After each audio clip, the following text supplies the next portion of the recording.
bit about phonetics? Yeah. Okay. Where are they? Page 11. 11.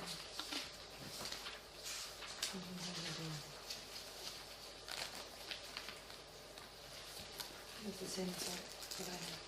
Because there are different versions. There's a slightly different version.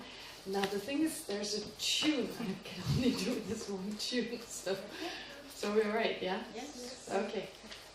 Let's do again the refuge and bodhicitta, and then thereafter we do the 4 measurables. So twice in Hebrew and once in Tibetan. Yeah, let's do it in Hebrew once and twice in Tibetan. Okay? Alright. בבודה בדרמה ובקהילה העילאית, המבקש מקלט עד להרע.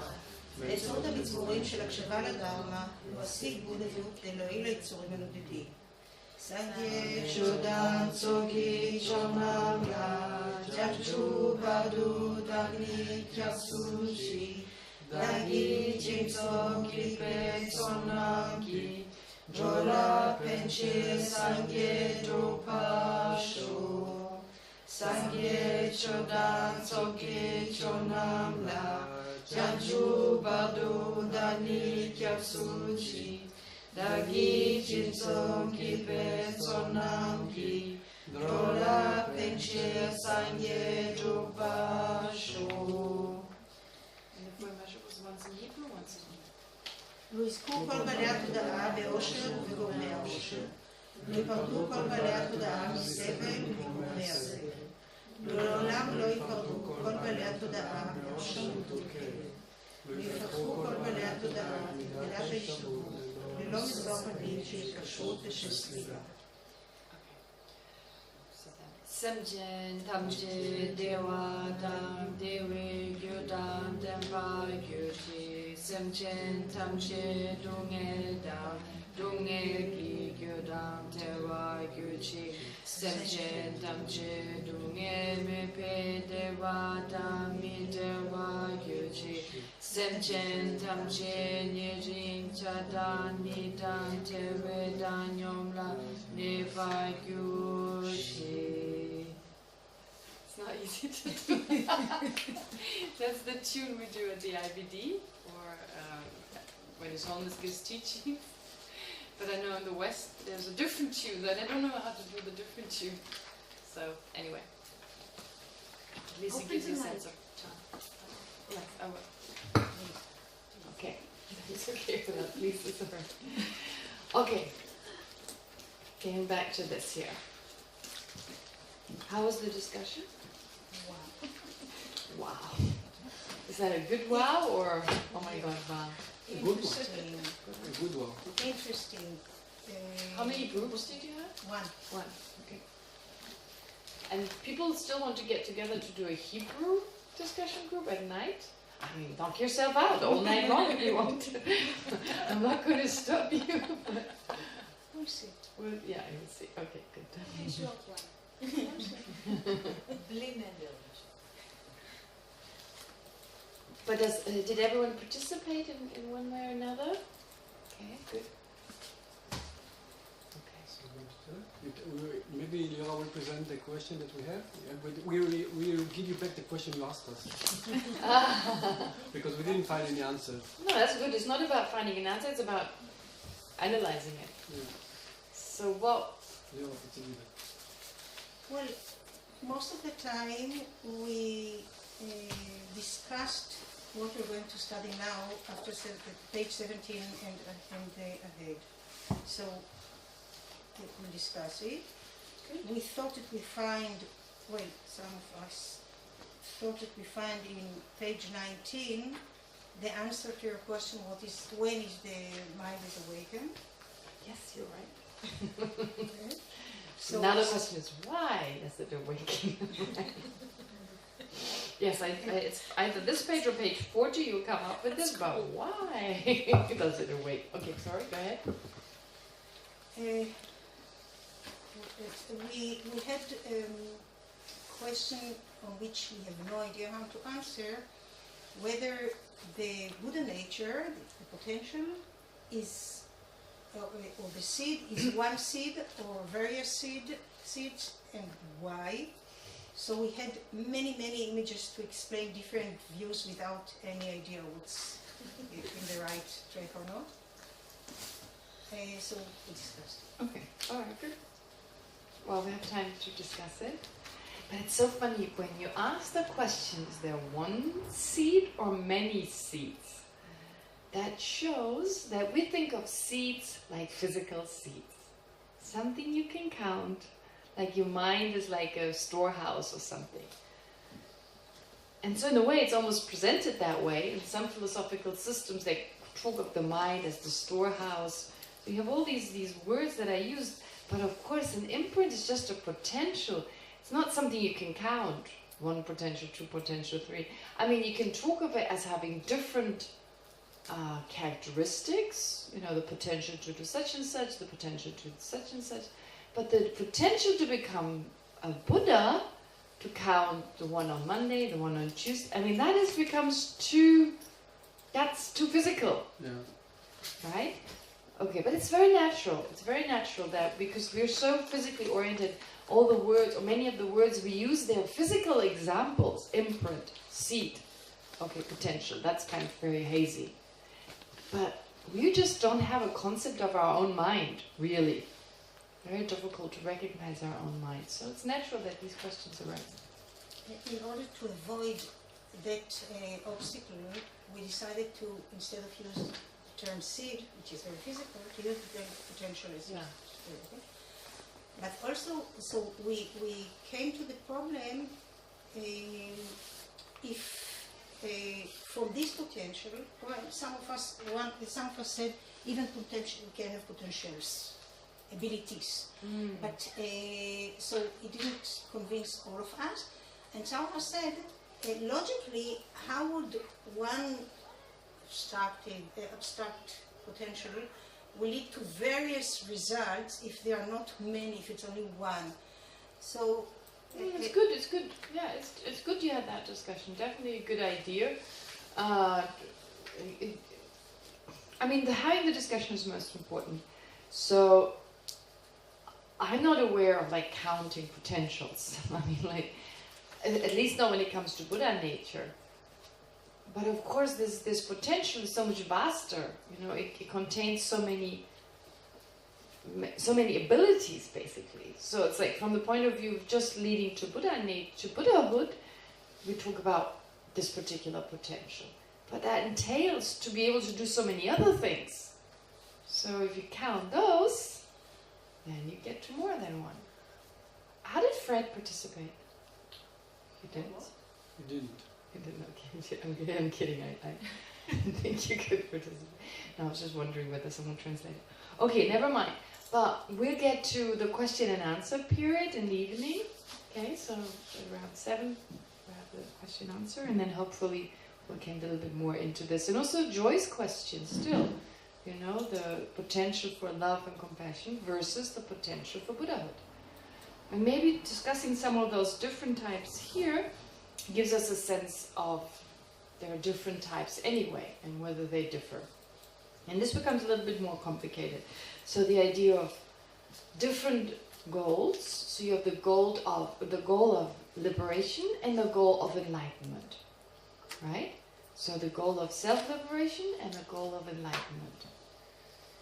And having that potential, the potential to reach both goals. Okay. When you become enlightened, which of those two goals do you achieve? Both. Actually, you achieve both. So, liberation is a side effect of enlightenment, if you like. I mean, side effect is a weird word. It has like a negative connotation, but it's like, even though you don't aim for liberation, you can't become fully enlightened without getting liberated. In other words, you can't remove the smell in the vessel unless you remove the garlic. So, therefore, it makes complete sense that we achieve both. But from the outset, our goal was that of enlightenment. Or from the outset, at least if we're not yet liberated, we want to become a Buddha. And becoming a Buddha means on the way we become also liberated. Whereas if you feel that is too much, Buddhahood is too much, it's too overwhelming, well, you start off with just aiming for liberation. And once you reach that state, then you continue on aiming for Buddhahood. Okay? Yes? But doesn't this by itself Yeah. mean that you have more than one seed? Yeah, that's the question. That's the question. Yeah. Like I said, when we look at those different types here, then that may be more clear. May become more clear. So let me go through everything. So there she's already opening the possibility we have more than one potential. Okay, great. But just to understand, like I already said before the break, we talked about there are two types of character or personality when it comes to reaching what's called self-liberation, or only liberation. For the time being, focusing only on liberation. So you have those who are more social, the hearers, and those who are less social, who want to rather figure things out on their own. They're the solitary realizers. So it literally means that they're solitary, as in like they don't want to receive a lot of teachings, and just before they become liberated, like their last rebirth, before they're liberated, they want to be in a place where there's no Buddha Dharma and figure it out themselves. They want to just come to their own realizations, to their own understanding. So solitary in that sense. But it's not based on the Dharma? It's based on the Dharma, totally based on the Dharma. So they do receive Dharma teachings, of course, the methods, they understand the methods towards enlightenment, towards liberation. However, they have this ambition, I want to figure it out myself. Which is actually, you know, if you have a question, and instead of asking the question, you set yourself the goal, I'll figure it out myself. You can imagine it's more challenging, but when you have the answer, if you find the answer, it's like, boom, it really stays with you. It's much deeper. So in that sense, there is some virtue to that, but in the end, it doesn't matter. It's whichever is more suitable to you. But it's said that the hearers are those who receive a lot more guidance, a lot more teachings. Solitary realizers do a lot more on their own. Solitary realizers don't like to socialize much. So they do teach, but they don't teach verbally. They teach through their gestures, through their behavior. And that, of course, is possible. I mean, you can have great lamas who don't verbally teach, but by the way they act. We learn from them, like they teach by way of example. So, of course, the best is actually if we can do both. We teach through our example, that's most important. So like a lama, a qualified lama, would teach through his or her example, but also verbally give teaching. So an example of that is as homeless the Dalai Lama. And then... Buddha Shakyamuni was No, Buddha Shakyamuni was not a solitary realizer at all. If the Buddha Shakyamuni was a solitary realizer, then he had changed self-liberation before he achieved enlightenment, but he didn't do that. So again, it's not the word. Don't get caught up in the word. Just because someone does it on his or her own doesn't mean he's a solitary realizer, because you talk about self-liberation. Yeah, motivation. The motivation is to become liberated. So there you have those two types. With a bodhisattva, you don't have those two types. You don't have those two types because the thing is, like, you just talk about receiving teachings until the end. And Buddha Shakyamuni did not become enlightened in Bodhgaya. He was already enlightened. Right? He was already enlightened before that. So that's the story, that's how he manifested that he was enlightened. But actually, from the Mahayana point of view, to spend one night underneath a tree and hope to go through enlightenment is a little more difficult than that. I mean, it sounds pretty difficult, 6 years of this and some years of that. But really, from the Mahayana point of view, he just showed us how to do it. So it's a very simplified version, but enlightenment takes many, many lifetimes. So the time the Buddha spent underneath the tree and went through these different stages to enlightenment, that usually takes lifetimes. So you don't do this in one night, unfortunately, unless you practice Tantra. Unless you practice Tantra. In the Tantric system, things are faster. But you can only practice Tantra when you're very highly advanced. So Tantric practice, there's a lot of misunderstanding about it, but it's really just a technique that speeds up the whole process. Okay? Joy. I was wondering if we lose the terms and the words themselves, can someone get to this enlightened state without learning the Dharma, just by himself, like not through Buddhism, but to get to the same thing? Yeah, theoretically, I mean, that would be possible without learning the Dharma in this lifetime. But without, you see, I don't think we can figure it out totally naturally. I don't think we can just, like the solitary realizer is a good example, where in the end, the solitary realizer are only aiming for liberation. That's the goal, liberation. And then, without relying on any more guidance, they complete their practices on their own. It doesn't mean that we're not guided at some point in the past. In previous life, they were guided. Now, the thing is, I don't think we can naturally, just through mindfulness, for instance, there are some explanations that if you just rely on mindfulness, you achieve liberation. Now, the way I was trained in the tradition I was trained, that's actually not possible. Mindfulness is important at all times. So mindfulness you need to have from the beginning to the end, definitely. But without receiving an explanation of emptiness, for instance, or selflessness at some point, where we have the opposite view, we hold the opposite view for so long, it's very unlikely we just figure it out on our own. I mean, we maybe have received at some point an explanation, but who knows when? Could have been many lifetimes ago, and we practice and so forth. So in a particular lifetime, let's take the present lifetime, a person, his or her mind is so ripe that they can figure out the rest on their own. Absolutely. But then, how is it the nature of our mind? If we can't reach there by ourselves, and we have to have guidance from outside. Okay, it's the nature of fire to be hot. Does it depend on other things, such as oxygen to be hot? Right, it does. But to exist, not to be hot. It depends on oxygen to exist. Yes, so it depends on it has the potential to be hot, right? That potential is in the nature of the fire. Potential to be hot is in the nature of fire. But that doesn't mean that it doesn't depend on other factors for that nature to become fully functioning. So likewise, it's in the nature of our mind to be unobstructed. But that doesn't mean we don't depend on other factors that removes that obstruction. Right? It's all it is saying it's in the nature doesn't mean it doesn't exist independently. That's a really important point, actually. We have a bit of a tendency to think if something is in the nature of A, B, or C, then it exists independently as being that. And it would be natural to just come through. But that's unfortunately not the case because of the obscurations. But I'm just repeating what I learned. Maybe in some cases, in some rare cases, a person can totally figure it out on their own. I don't know. I think it's unlikely, but 100% I can't say. Okay? All right. But again, on their own, they have to at least learn how to speak, how to, we have to learn as little children. Certain things we definitely have to learn before we become spiritually mature enough. If you just grow up like an animal in a forest, I don't know whether you can come up with spiritual practice. So we still need this input. Does that make sense?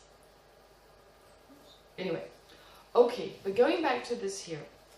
Now, still the question, different types of potential or not? Well, let's look at the Hira, the solitary realizer, and the Bodhisattva. Now it's kind of clear, I hope to some degree, what their preferences are, how they practice, how they go about in their endeavor to become either liberated or fully enlightened. Bodhisattvas, you don't distinguish between this personality and that personality. You could, I guess. But maybe at the time of the Buddha, those differences were not pronounced enough to actually describe 2 or 3 categories. No, it's just one category, Bodhisattva. Okay, now, when we say Hira, so again, Hira nature here, so previously we just talked of Buddha nature. Now we talk of Hira nature. Now Hira nature is also a seed, a potential. Okay. Of the two, naturally abiding, and evolving, it's evolving. Which means it's already nourished by listening and so forth. Okay, is that clear? So there's no naturally abiding hero nature, because a preference for that kind of path, that's already once you nourish already those seeds. So the naturally abiding is just Buddha nature. The naturally abiding potential is just Buddha nature in general, which means, in other words, the potential to remove the obstructions in your mind. Right? That's Buddha nature. So the potential to remove whatever extra in your mind. Okay. And then, hero nature is a particular type. It's a particular type of Buddha nature, in that it has already been nourished, but it's only the potential through social engagement and through being socially more active to become liberated. Does that make sense? So it's whatever is evolving hero nature, Buddha nature, and it's whatever Buddha nature, hero nature. Is whatever is hero nature, is it Buddha nature? Yes, it's Buddha nature. Hero nature is Buddha nature. Is whatever is Buddha nature necessarily hero nature? No. What is an example of Buddha nature that is not hero nature? Well, the nature, the naturally abiding nature as one example. Because hero nature is always evolving. It's always of the evolving type. So naturally abiding is never hero nature. But an example of evolving nature that is not hero nature would be solitary realizer nature or Mahayana nature. Okay? Because basically, to understand this better, evolving nature can be of different types. It can be the type that has been basically nourished now to reach the hero arhat state, the solitary realizer arhat state, or the Buddha state. Does that make sense? Yeah. So it's just a little bit, add some complication. If you debate, it becomes a little clearer, but it's easy to get confused. So, therefore we talk about hero nature as being just evolving nature, but it's best, it's the seed in the continuum of a practitioner who has awakened hero nature, right? Who has awakened hero nature in the sense of who has awakened the potential to become a hero arhat. Okay? Alright, so is there anything else that I've forgotten to say? No. Well, what they say is, okay, so you listen, so just think of a person who has that potential, who has that propensity, right?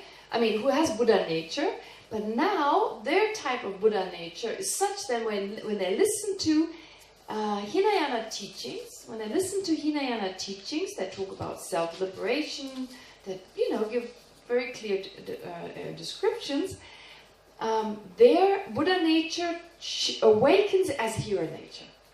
Their Buddha nature awakens as hero nature. As their Buddha nature awakens to the potential to become a hero. Not yet to become a bodhisattva. That is not yet awakened. So it's activated. Not yet to become a bodhisattva, because otherwise it will become, later on that will be awakened, but right now that's not awakened. Does that make sense? Wait a minute. Huh? So does it mean that the bodhisattva seed, potential, whatever, is distinct because it stays in the abiding state while the arhat seed is already awakened and in the evolving state? No, you wouldn't say a person, eventually everyone will have Mahayana nature, right? Mahayana nature. We talk about three. Buddha nature in general, and then you have hero, solitary realizer, and Mahayana nature. Those three. All those are different types of evolving Buddha natures.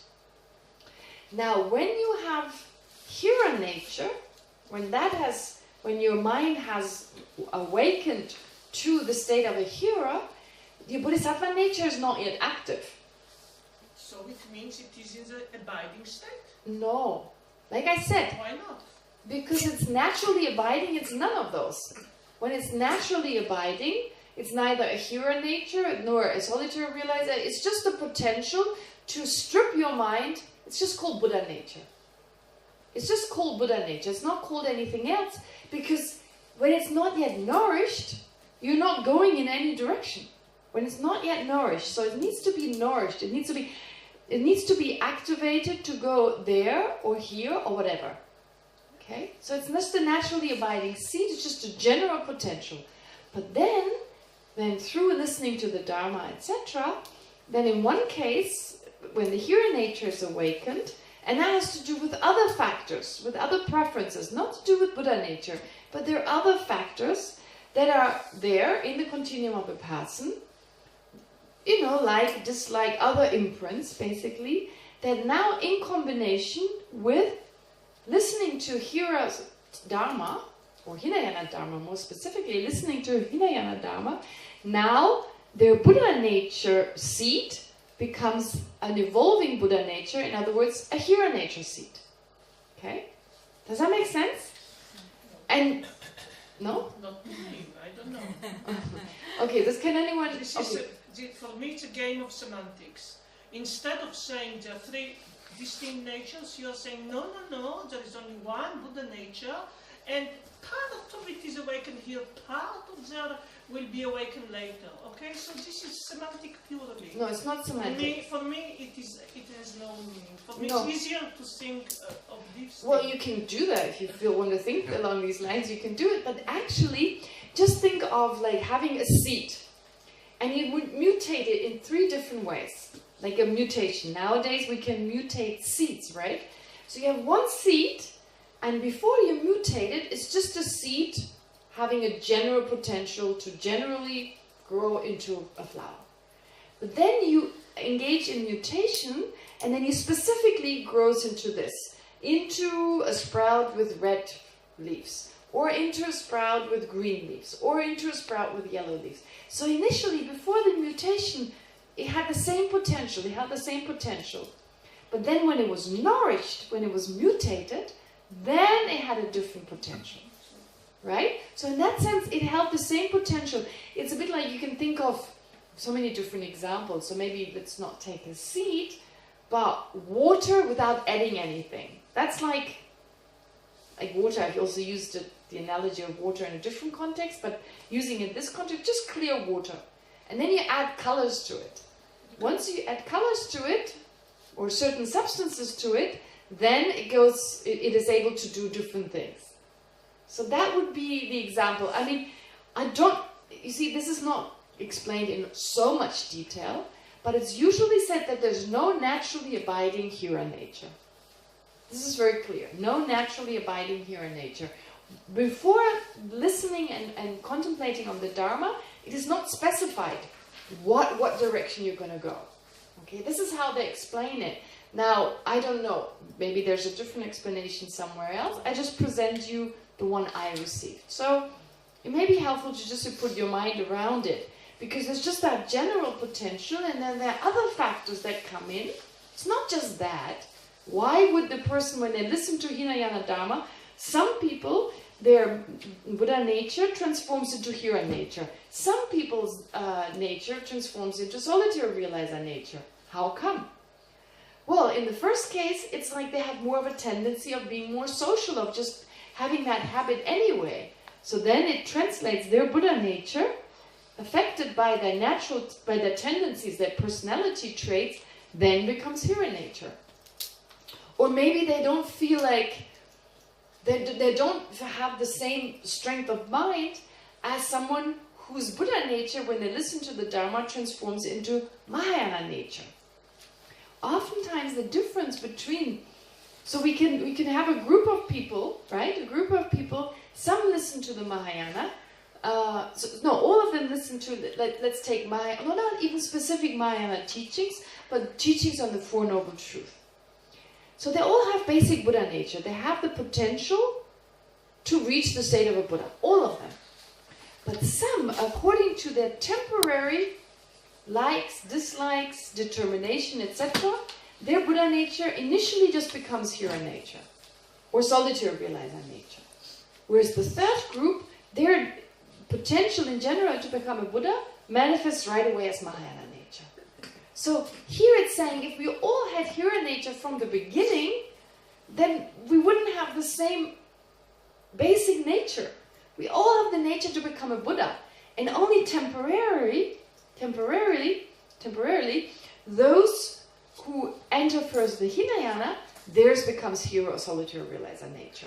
And eventually everyone's nature will turn into Mahayana nature and take the person to full enlightenment. So in answer to your question, maybe that's the simplest way to look at it.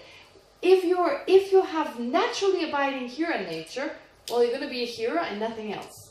You will not become a Buddha. Because you're naturally just have the seed to become a Hira. But we all have the same nature to totally purify the mind. In general, I'm saying Chittamatra in general. I need to specify that actually this is the highest Chittamatra view. The highest Chittamatra view is saying everyone will become enlightened. There are some subdivisions of Chittamatrans that say not everyone will become enlightened. They say not everyone has Buddha nature. Right? So they already distinguish between those who have Buddha nature and those who have not. But that is, again, our normal, that reflects our ordinary way of thinking, that some people are more special than others, intrinsically.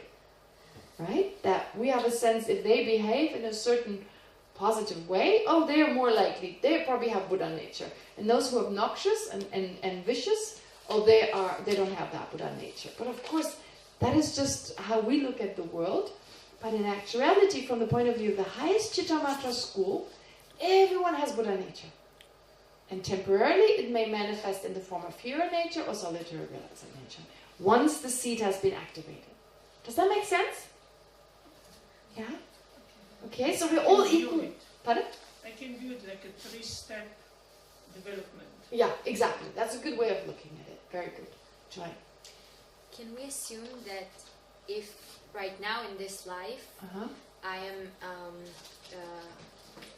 Bodhisattva in nature, so maybe in former life I was the solitary person. Mahayana nature. Okay. Yeah. Mahayana nature. In this lifetime someone has Mahayana, you have Mahayana nature. And were you in the previous life a solitary realizer nature? I have to have the solitary first. It's like stepping stones from life to life? Or? Not necessarily. You can, there are two ways. Either you go through the Hira or solitary realizer vehicle and attain self-liberation first and stay with that for a while. Or you enter the Mahayana path right from the beginning. You go through the same stages that a Hira and solitary realizer goes through. Basically, you eliminate the afflictions. But instead of staying with that for a while, you go right towards Buddhahood. Right? I sometimes give the example of, well, if you live in India, it's like this example, liberation is like going from Dharamsala to Delhi, and enlightenment is going from Dharamsala to Bombay. If you know, I mean, okay, no, it's not a good example, but like going somewhere, it's like they use the analogy. Most of you will know that when you take a train or a bus to Bombay, not when you fly, let's just take the train. So in the old days, everyone took the train, there were not many flights. So when you go to Bombay, you have to go via Delhi. There is no other way. But you buy a ticket right away to go to Bombay. You won't stop in Delhi, right? You just continue on. No abiding Delhi. No abiding in Delhi. So you don't abide, you don't remain in that state of liberation, but rather you just go on. But you still have to go via Delhi. So you still go through self-liberation. Whereas if you want to go to Delhi, well, you buy a ticket and you stay there for a while, right? You remain there. And of course, eventually everyone goes to Bombay, but you'll stay a little bit because that was your initial goal. That's what was driving you to go there first. Okay? And I know the Delhi and Bombay doesn't work, but it's not a good example. But just from the point of view of that similarity. Yes? There is one more possibility, the highest, the Ati Yoga, Dzogchen, Mahamudra. You don't go all those trains in cities. Oh, you do? You do? Yeah, you do. So when you talk about Ati Yoga or the Dzogchen practice, that's a technique, that's a tantric technique that takes you to full enlightenment. But before you can become fully enlightened, before you can remove the subtlest obstructions in the mind, you have to remove the coarse ones. And the coarse ones, by definition, means liberation. So, Dzogchen is just a very effective, very fast technique that a person who's fully qualified can utilize to go very quickly. So that's like the jet to Bombay, but you have to still fly over Delhi. Yeah. Yes, you had a question? Yes, you raised your hand? Yes, I wanted to ask because that kind of varied when, in the last example with Bombay and Delhi, Yeah. so you said that the liberation must come before, even Yeah. a minute before you reach Not a Buddha. minute before. No, not a minute before. It At least a depends. minute before. At least. But I know a minute is too short to actually then go on. I mean, to have 1 minute from liberation to Buddhahood, that's impossible. But it's not together. Never together. Never together. Never together. Even if you go on the Mahayana. Even if you Mahayana, never together. Okay. Yeah, never together. Okay. All right. Yes. You mentioned that we all have abiding Buddha nature, Yeah. and let's say 3 people, each one takes a different hearer, solitary is a Buddha nature. Mm-hmm. And you mentioned, if I understand properly, that once each one of them start evolving, the evolving part, Mm-hmm. the abiding Buddha nature transforms into the evolving Mm-hmm. Buddha nature. Yeah. So the hearer, once he achieves self-liberation, Mm-hmm. if he wants to continue, he still needs the abiding Buddha nature. No, the naturally abiding is The no natural longer. No. So where's the potential to reach a Buddhahood for him? Then the potential. First, the hearer potential was evolved. Yes. And then he becomes a hearer arhat, right? And at that time, now he needs to awaken the bodhisattva nature. The Mahayana nature. It's not the abiding nature, Buddha nature? No, you wouldn't call it the naturally abiding because it's already evolved. So you can't say it's any of those, but it's part of the hearer. I mean, he no longer has the hearer nature because he's actualized it, but it's still part of that. And then he enters the Mahayana, then he is inspired to enter the Mahayana path, generates great compassion, and through great compassion, when you generate great compassion, then when you awaken is the Mahayana nature. So the potential for all that, Mm-hmm. from self-liberation on, the potential for all that, you would call bodhisattva nature? You don't call it anything, you just not call it a nature, right? You don't need to give it a name. Evolving nature, that's good enough. Evolving. Yeah, it's evolving nature. Just because evolving nature has those 3, not every one of them has to be specified. Okay. And It's just if, an evolving and nature. if in that example, before reaching that, on the first steps of his path in hearer, he falls back. So he lost his abiding potential? Or Well, he gets it falling again, back or- is not... the Chitta Matras don't talk about those falling back. I said previously it's the Vaibhashika and the Sautantrika who assert you can fall back. But the Chitta Matra doesn't say you can fall back. Kelsang also says. No, none of them say that. No.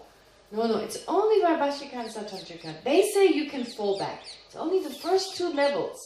The Chitta Matra says once you're there, you won't lose it. Right? It's good to make notes that you don't forget this. So when I say this, the Chitta, right? Just because of course it's easy to miss it. So I didn't have the time to write all this down, but just to remember, Vaibhashika and Sautantrika, you can fall down. But that's very different. They talk about Buddha nature as something very different.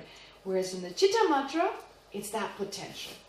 And then it just becomes a little bit complicated in the sense that it's kind of like peeling away what's extra. We all have the potential to peel away all that is extra in our mind. That's Buddha nature, naturally abiding Buddha nature. And once that's nourished, that's evolving, then it has already created the causes for peeling away certain things. The hero obscurations, the solitary realizer obscurations, or maybe even better, the Mahayana obscurations. And that's it. Yeah. I didn't understand the answer because if I take the train directly to Bombay in a Mahayana path, Yeah. so when I'm enlightened, I'm also liberated, isn't it? Yes, but, once you're enlightened, you're necessarily liberated. But once you're liberated, you're not necessarily enlightened. So once you're in Bombay, of course you have gone through Delhi first, but in terms of which one you went through first, it was liberation first. First you go through liberation. I have.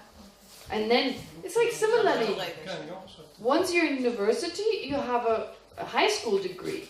But it doesn't mean you received your high school degree and your university degree simultaneously. You have to go through the high school degree first, and then But if you're a doctor, you get all 3 degrees in the end when you're appointed. you don't get a high school degree when you're No, you appointed. get all the PhD and the first degree and the second degree only when you finish the... Well, that's why I don't use it as an analogy. Okay, does that make sense? Does that make sense here? So the idea of the different here and nature and so forth. So this is like, if you pay attention, this is mentioned so many times in the Lamrim, in all the different texts. But we don't know here and nature. What does that mean? So it's mentioned a lot, but we miss out on it. So from now on, hopefully it's clear that when we hear here and nature, it is, at least from the Chittamatra school point of view, it's that potential which has now been activated, but it's activated to go in a certain direction, temporarily, only for the time being, until that goal is reached, and of course then having the full potential to become a Buddha anyway, so then they go on. Does that make sense? I mean, it's actually a little bit faulty. The Chittamatra is not the highest view, because saying that your Buddha nature is now no longer there, or like, well, it's Buddha nature, all right, it's Buddha nature, but saying that now you have Hira nature and you don't have naturally abiding Buddha nature, actually that's not correct. Actually, the Mahayana view is you have both. You have both. So maybe that's also your difficulty, because naturally abiding Buddha nature and evolving Buddha nature, you always have together. So here it's saying you don't. In the Mahayana, in the Madhyamika I should say, in the Madhyamika explanation, you always have both. Okay? So that's why they're lower systems. But it's still helpful to learn about this. The seed, the ripening of the seed, even though later, and it still is true, there's still this idea, but you just don't call it Buddha nature. Right? Okay. So I know it's a little bit complicated, especially when those 3 come in, but all you need to understand is those 3 are all individually, Hira, solitary realizer, and Mahayana nature. They are all evolving Buddha natures. And they're all this usual naturally abiding Buddha nature, but now has been nourished. Now it's become active. You're moving closer towards one of those goals. Okay. So this is what it says here on page 19. Alright, so there's nothing more. So then, having explained all that, if you look to page 21, so everything I had explained so far is basically explained in those few pages. And then when you look at page 21, you have a list of someone who's endowed with Hira nature, someone who's endowed with solitary realizer nature, someone who's endowed with Mahayana nature. So now, if someone has awakened, if that naturally abiding Buddha nature in general has been awakened, now you have Hira nature, for instance. How do you know you have Hira nature? What is the sign? Well, the moment they hear these teachings, like tears fill their eyes, their hair stands on end. I mean, this is just, I don't know whether it's true for everyone, but that's usually how it's explained. So it's not as literally always true, but there's this special emotion that arises. Right? So we all have some experience of that, going, wow, right? You hear these teachings and you go, so that they say is a sign of having had that nature awaken. But that's not the only thing. So as it also says, like, upon receiving these teachings and inspiration, then you experience great joy and you have a physical